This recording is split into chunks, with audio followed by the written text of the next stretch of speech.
Hi there. Okay, so I'm talking about connectivity, capability and trust and the on-farm challenges and opportunities. So, as I say, I just like starting off with this diagram. Obviously, as with everything good, you steal it from the internet. But I think, oh, I've got to press forward. No, I've got to, geez, coordination's going to test me. There we go. It's all working. So, I'll put that down.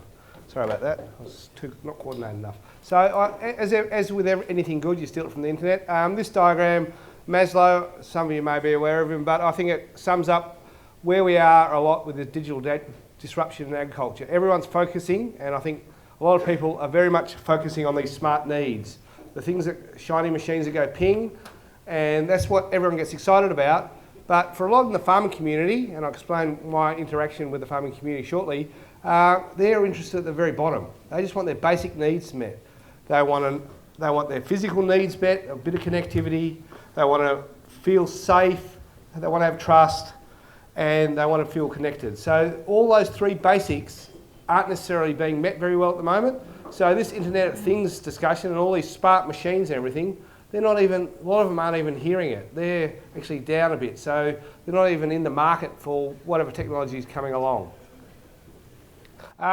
So to start off with, I'm going to rain on your parade. Once again, internet's good for things, and I typed in Sydney rain on parade, and that was the first picture that came up. So I take it it's representative of Sydney. Yeah, so what are the challenges? Okay, we've got connectivity challenges. Mobile black spots is what farmers, whenever you ask farmers about connectivity, they'll say mobile black spots. That's actually code for many different things.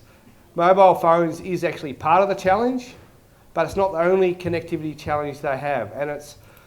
And building more mobile phone towers everywhere, if we even had Australia fully covered with mobile phone towers, they'd still have connectivity issues. Just think, if you're connected by the internet by a mobile phone, you get 15 gig or 25 gig for $150 or something like that a month. And most people are getting 1,000 gigs for that $100, $150 if you're on the NBN. NBN satellite, that's 60 gig for sort of $50 a month. So as one farmer described at a conference earlier this month I'm friends with, he goes, it's like giving people a Ferrari with $5 worth of petrol. And that's the challenge we face with the connectivity issue. You've got to think about how this data, and when we're talking about farming, we're talking about a lot of data moving in and out. So how much of it does have to move in and out? So that's one challenge.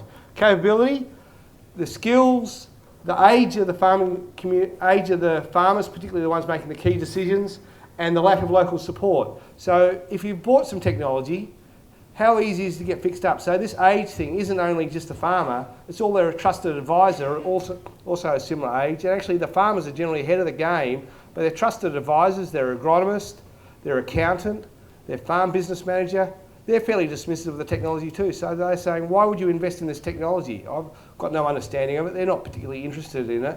So the farmers who they go to their support network aren't particularly excited about it either. So there's a whole capability issue.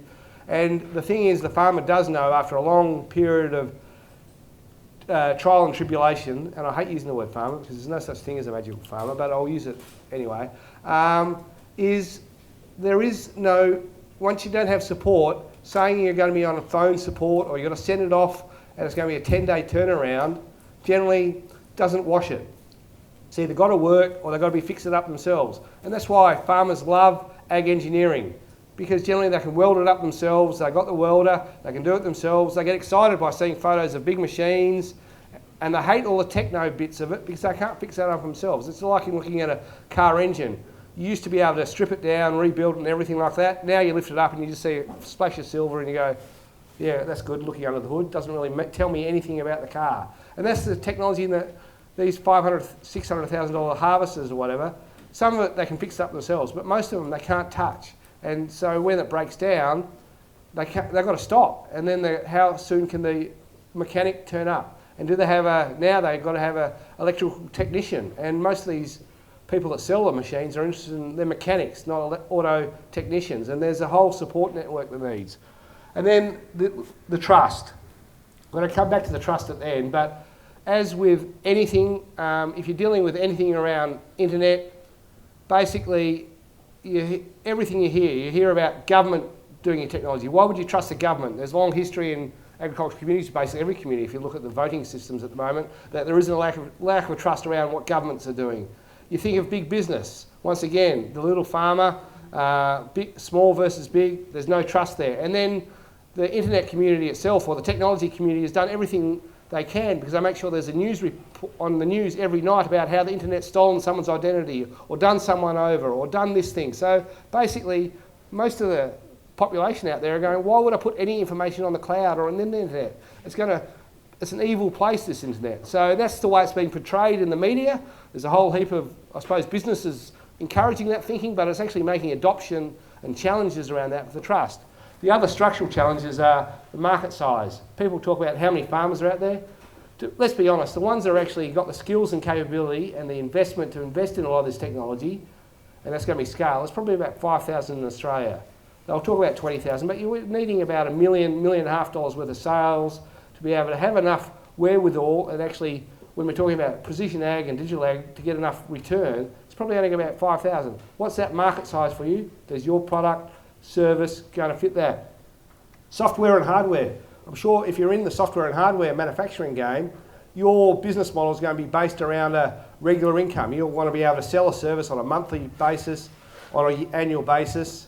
While a farmer, they're all about risk and uncertainty management. They don't know how much income they're going to have every year. The last thing they want to do is lock in variable costs so they don't have to pay each year, because if they have a bad year, they'd like to pay less. If they have a good year, they like to pay more. And guess what? The tax system actually supports that thing too. Because if you invest in capital, it gets taxed very favourably.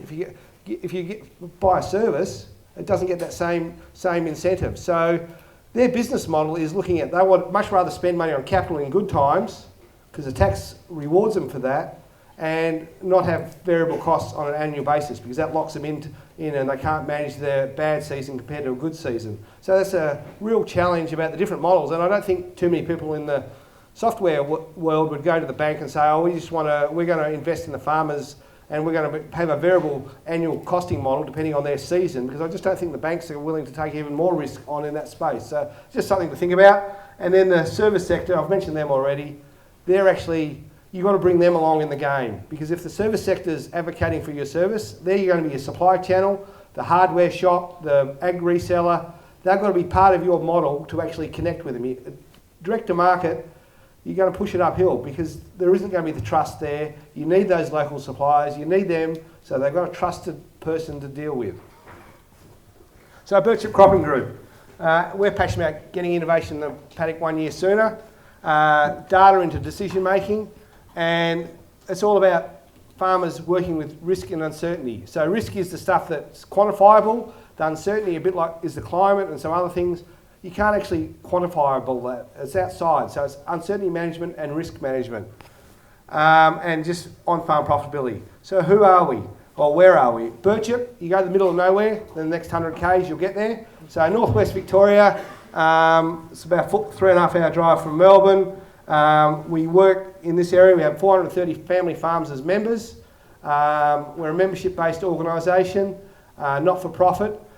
We have a board of 10 people, 6 farmers, and often in boards in organisations around Australia, and then 4 skills-based directors. The last one who just resigned has become CEO of GRDC, which is one of the major funders, so they're high-profile people and it really focus on governance. So when I'm dealing with a lot of people, the first thing they want to know is who this company is, what's their background. The governance is their number one thing, what they're thinking about, and I think that's a good credit to themselves and why it came about. It was started in 1992 by a couple of very passionate farmers who basically felt there wasn't any research and development happening in the area, and they're also passionate about having someone to play tennis with. Birchip's a town of 200 people. We employ 22 of them. They're basically, most of them are ag scientists. 2/3 of them are female. Most of them are under 35. Absolutely brilliant place to work because innovation, excitement is all great, but yeah, and it's also about all the guess what, they end up marrying farmers, but it's but it really is an exciting dynamic place to work, except when all of them are in the office at the one time because we're on the NBN wireless, and then you have a whole heap of connectivity issues because too many people. We also work with groups around Australia, all parts of Australia, and we actually lead a couple of national projects which deliver services all around Australia. So what do we do? Work in agronomic and systems research, so small plot gear. So we've got 2 small pieces of mini farm equipment which sow plots to do replicated trial work. We do seasonal climate risk adaptation. That's one of the big things, trying to skill farmers up in that space. Livestock research, which is a key part of risk management. Yield profit, which is a national-wide tool, which is based working with CSRO as a key partner with ours. That's based on APSIM. Yield profit gives farmers and their advisors access to, I suppose, one of the leading crop models around the world, 30 years of scientific paper, probably the only piece of precision ag that's got so much literature on it, and yield profit is BCGs, which we deliver to the farm and advisor network around Australia, working in precision ag, and we do contract trials for a lot of the multinationals.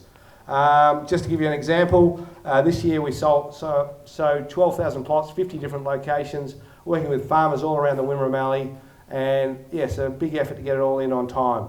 And we'll advert, we do take deductible gifts. We are a charity, and we also register to do agricultural research if you're interested in doing some.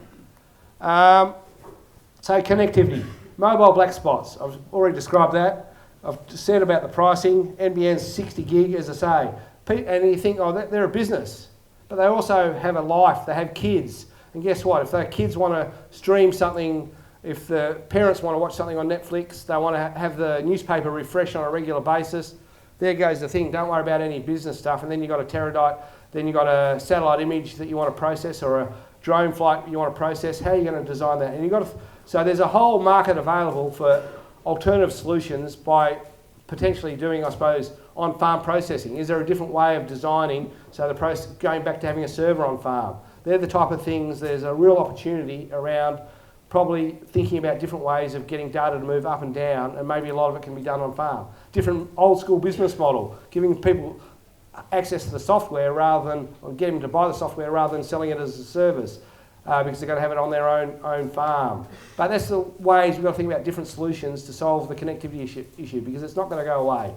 And as I mentioned, latency and cloud issues, I can promise you, if you've got 20 staff in the office at once and one NBN wireless connection, Office 365 does not function. Yeah, I get yelled at. So capability. We've got skilled labour, we've got multiple platforms, and every person that's entering the space wants to build their own platform, and farmers already have about 26 platforms that don't talk to each other. They're just not in the market for another one that's not going to talk to anything else. It's going to have its own language.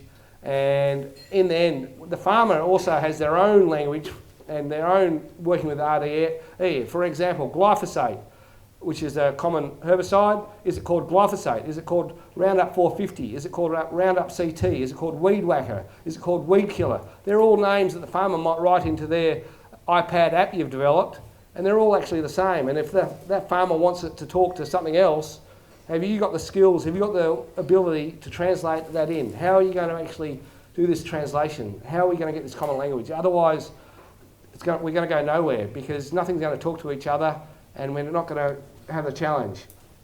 Farmers have got the time and cost of processing the data, navigating the technology. Is the support affordable? And generally it's not. And is there any support out there? Generally there's not a lot of it. I know around Birchip there's not, and that's the thing. So they're all challenges they're facing. And suppliers and advisors, I've already mentioned those. They're actually, someone has to put a lot of work into getting them skilled up. They haven't seen the value proposition in building their own skills, and while they're not on song and supporting the farmer and thinking the farmer should invest, it's going to make the adoption challenge, the chasm that's been mentioned, so much harder. Just here's an example, variable rate technology, Alex mentioned it. So data and correlation doesn't equal causation. So agricultural science, long history, it's based on traditional science, which is all about causation research. You have a hypothesis and you collect data and you prove it one way or the other.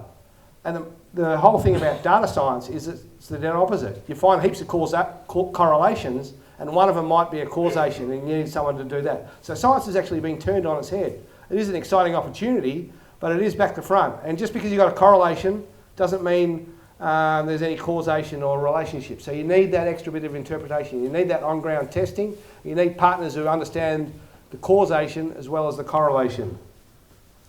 Evidence and variable rate is profitable. There's very little actual peer-reviewed evidence that shows it's profitable at the moment. There's a lot of anecdotes, and the great thing about agricultural science is we know there's lots of anecdotes, and the plural of anecdote is anecdotes, not data. So keep that in mind, anecdotes, not anecdote data. So we look at zones. How do you zone the paddock? What metric do you use? Do you use yield? Do you use NDVI? Do you use protein? Do you use EM38? Do you use soil texture? All these various things. They're all measured different ways. They're done at different scales, different temporal levels. So you've got to make sure they can all talk to one another. What to change? So what are you going to change in response? How are you going to work out what to change? What do you invest in first? How do you actually scale that investment? You've already spent $500,000 on the harvester. What do you actually scale? Do you go to controlled traffic first? Do you buy something that's going to help you measure what? Do you need a weather station? How do you actually scale up in this? Because it is the challenge, and there's no real recipe or guide or easy way for the farmer to navigate this through. They're actually really challenged with these basic, goes back to Maslow, the basic things are not being met at the moment.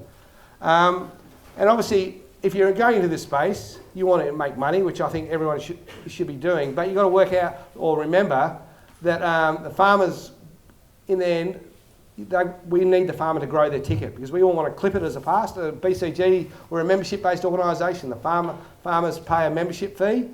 So if they're not successful, we don't go ahead. And each of you want the farmers to become more profitable. The challenge with farming, and I like to say it to farmers I know well, you know you're a successful farmer when you shut down your local footy club, because the hard nature about farming is it's generally about scale. A lot of it's about scale. There is going to be a limit on that scale because they start employing more people and having skilled advisors, but it does put pressure on that, and you've got to think about that scale. How many is in the market for what you're doing? So something I've been trying to work through is, and this is I think where Birchip Cropping Group might play this place, and it comes back to this trust, is around data curation, which is that's the most boring bit about the whole space. How do you make farmers, or how do you make any small business person, how do you make yourself passionate about data collection unless you have to do it for some sort of compliance reason? And that's basically what AgTech, digital disruption will need, that farmers become passionate about data curation. Because at the moment they've got the data on the USB, on the harvester, in their head, in the notebook that's been through the washing machine, on the worker's phone, on their own phone, which fell in the trough and they lost that bit of data. And I can tell you lots of stories that we're working with farmers around Australia with the challenge of collecting data. And these are leading farmers, are very successful, but data curation is hard work. But unless they're passionate about it, AgTech won't go too far, because we need the farmers' data. We want them to play ball. How do we encourage them? So we've got to work out how to get them keen on doing it, how to make them keen. The hypothesis I have, and it's only a hypothesis, is that maybe there's opportunity around a data co-op where maybe farmers are rewarded in some way for wanting to contribute the data. If they contribute A-class data, you get A-class rewards. Just like if you sell A-class grain, you get paid more of B-class and so on. And also then it enables business community to interact with one entity rather than the many, because interacting with the many, how do you do that? It's too hard for too many transaction costs. So is there an opportunity around a data co-op? How do we work through that? How do we get that trust going? And ground up, as was mentioned, we're a ground up organisation. At the moment, I think we've got a few trust tickets with our growers. So we're trying to work with a number of growers to get interested in talking about this. And we talk about data ownership.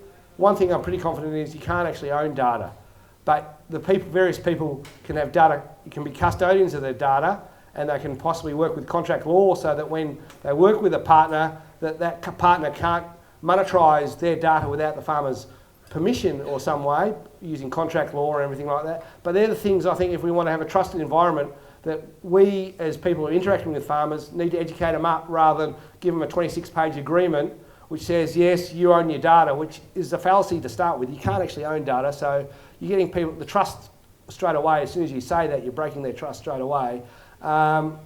You've got to actually think this through. So we've got to get the trust happening.